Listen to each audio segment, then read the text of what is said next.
ગુજરાતી ને હું છું લુબના। રાજકોટમાં માધાપર ચોકડી નજીક ડ્રાયફ્રૂટના વેપારીને ત્યાં આરોગ્ય વિભાગની તપાસ। યોગી ઇન્ડસ્ટ્રીમાં આવેલા હીરા એન્ટરપ્રાઇઝમાં તપાસ હાથ ધરાઈ છે। 2 ટન અખાદ્ય બદામનો જથ્થો મળી આવ્યો છે। ગોલા આઈસ્ક્રીમ જેવી આઇટમોમાં આ બદામનો જથ્થો ઉપયોગમાં થાય છે। પ્રદીપ દુધાત્રા ફેક્ટરીનું સંચાલન કરતો હતો। અખાદ્ય બદામને પ્રોસેસ કરીને કાતરવામાં આવતી હતી। तो आरोग्य विभागे कार्यवाही शुरू करी है। तपास में खुल्यु है कि वेपारीए गुजरात सहित राज्य बहार पण आवा जत्था मोकल्या हता। तो जे गोला आइसक्रीम जेवी वस्तु आपणे खाईए छे तेमां जे ड्रायफ्रूट है ते केटलुं हानिकारक है ते राजकोटथी सामे आव्युं छे। ड्रायफ्रूटना वेपारीने त्यां आरोग्य विभाग द्वारा दरोड़ा पाडवामां आव्या। 2 टन अखाद्य बदामनो जत्थो छे जे झड़पायो छे। उल्लेखनीय है कि फक्त राजकोट ज नहीं परंतु आ ड्रायफ्रूट है ते अन्य शहेरोमां पण मोकलवामां आवतुं हतुं। आरोग्य साथे चेड़ा थई रह्या छे।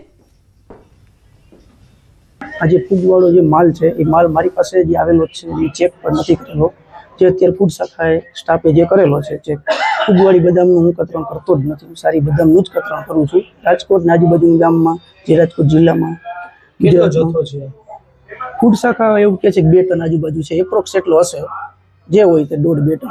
આ એ બદામ સાફ કરેલી છે। જે ઈ કચરો છે ઈ કચરો ફેંકવા માટેનો જ છે। ફૂગવાળી બદામ એમાંથી કોઈ જ કતરણ થતું નથી। અંદર જે કતરણ છે બનેલું એ સારી બદામનું જ બનેલું છે। જે ફૂડ શાખાવાળા સાહેબે જોયેલું પણ છે કે ડ્રાયફ્રૂટની અંદર જે છે બદામનો આશરે 2000 કિલો એટલે કે 2 ટન જેવો જથ્થો જે છે અહીં સ્થળ પર આપણને મળી આવેલ છે। અને આપ જે ડ્રાયફ્રૂટ બદામ છે તે જોઈ શકો છો કે કેવી હાલ પરિસ્થિતિમાં છે તે અખાદ્ય કહી શકાય કે એકદમ જે લોકો ખાઈ ન શકે તેવી પરિસ્થિતિમાં જે છે બદામ આપણને જોવા મળી છે। ને અમારી ફૂડ વિભાગની ટીમ દ્વારા જે છે તેમના સેમ્પલ લેવાની હાલ કાર્યવાહી હાથ ધરવામાં આવી રહી છે।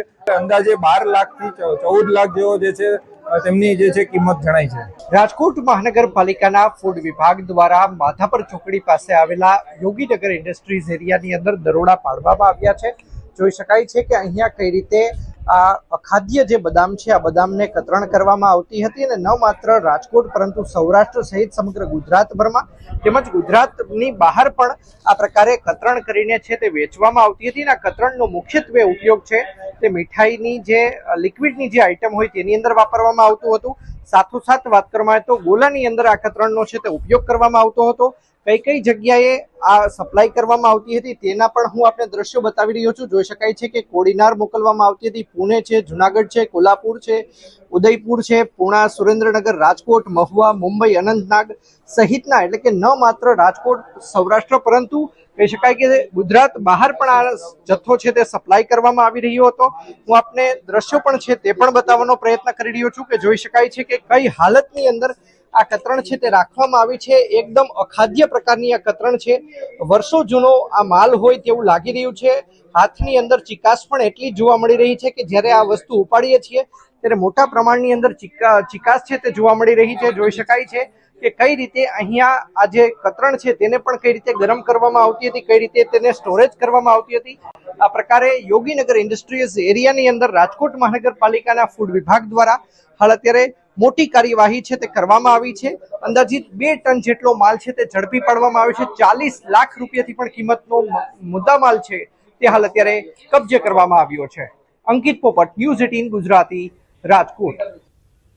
तो राज्यમાં આવતીકાલથી વરસાદની હવામાન વિભાગે આગાહી કરી છે। 22 મેના ગીર સોમનાથ, અમરેલી, નવસારીમાં વરસાદની શક્યતા છે। તો ડાંગ, દમણ, દાદરાનગર હવેલીમાં પણ વરસાદ પડી શકે છે। 23 મેના ગીર સોમનાથ, અમરેલી, ભાવનગરમાં આગાહી કરવામાં આવી છે। નવસારી, તાપી, ડાંગ, વલસાડ, દમણ, દાદરાનગર હવેલીમાં વરસાદની આગાહી કરવામાં આવી છે। अगले 7 दिन के लिए हम दे रहे 21 से 27 मई तक।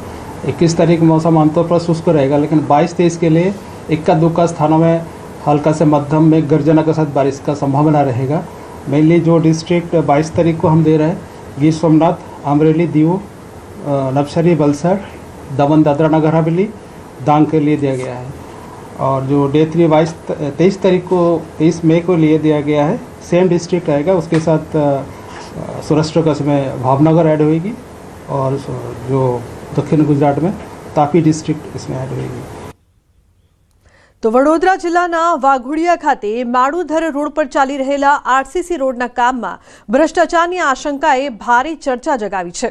માર્ગ અને મકાન વિભાગ દ્વારા 3.66 કરોડના ખર્ચે બની રહેલા રોડમાં કામગીરી દરમિયાન જ મસમોટી તિરાડો પડતા ગુણવત્તા સામે સવાલો ઊભા થયા છે.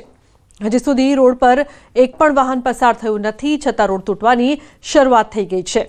સ્થાનિકોમાં કોન્ટ્રાક્ટર અને અધિકારીઓની મિલીભગતના આક્ષેપો ઉઠ્યા છે.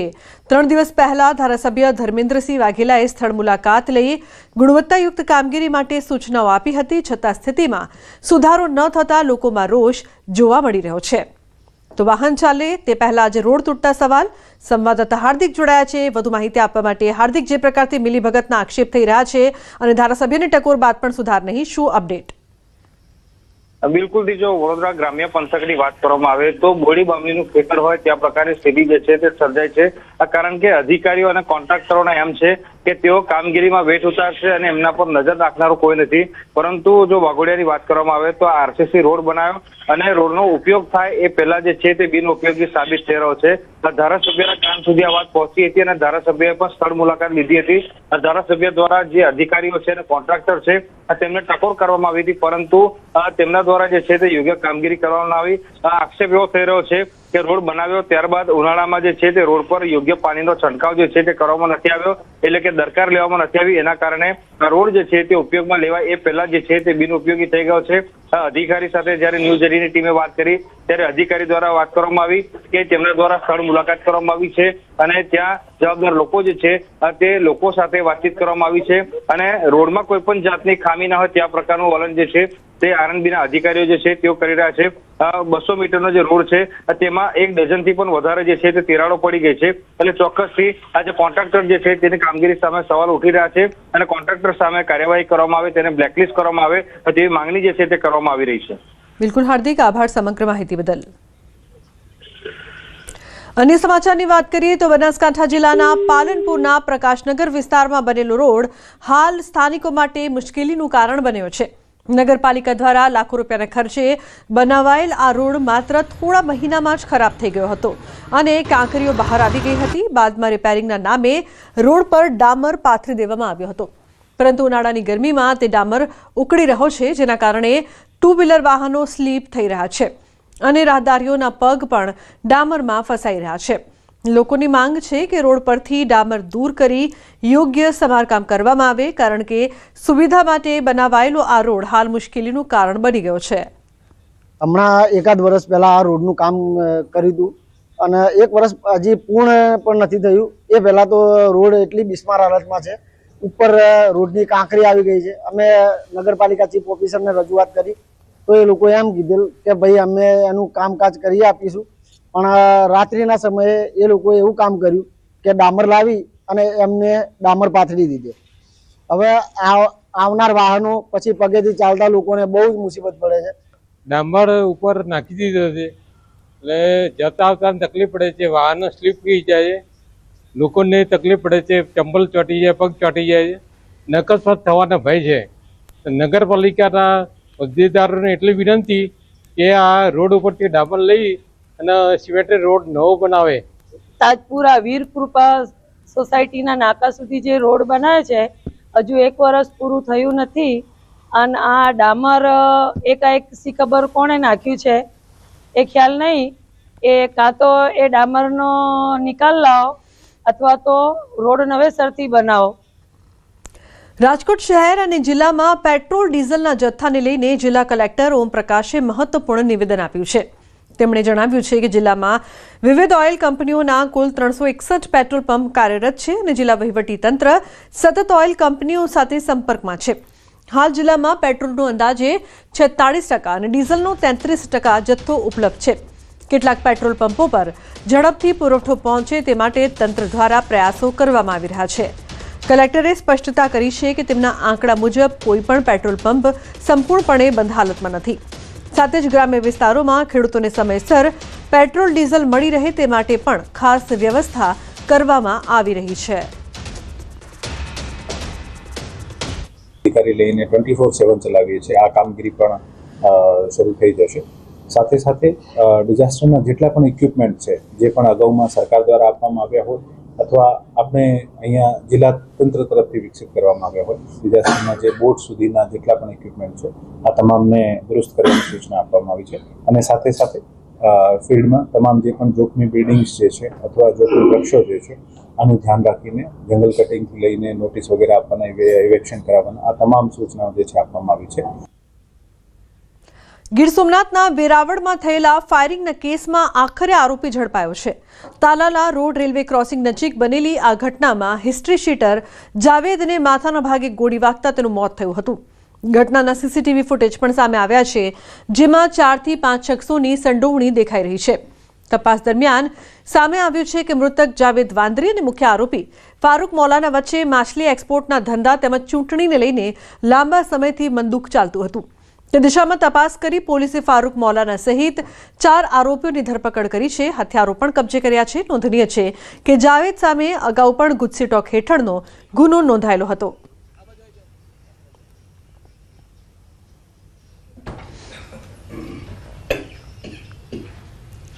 સમગ્ર બનાવ બન્યો ત્યારથી જ પહેલાથી જ આરોપી તરીકે વડોદરાના જ ફારૂક મૌલાના એફએમનું નામ આવી રહ્યું હતું અને પોલીસે આ દિશામાં તપાસ ચાલુ કરી હતી અને પોલીસને જે શંકાસ્પદ નામ મળ્યા હતા એ શંકાસ્પદ નામ વેરીફાઈ થયા હતા।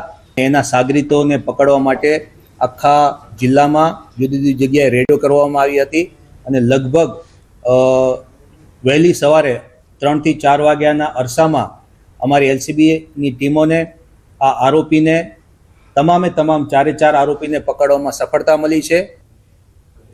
આજે જેપીસી સાથે બાર કાઉન્સિલના સભ્યોની મહત્વપૂર્ણ બેઠક યોજાઈ હતી, જેમાં સિનિયર એડવોકેટ્સ અને પૂર્વ ન્યાયાધીશો સાથે વિસ્તૃત ચર્ચા કરવામાં આવી।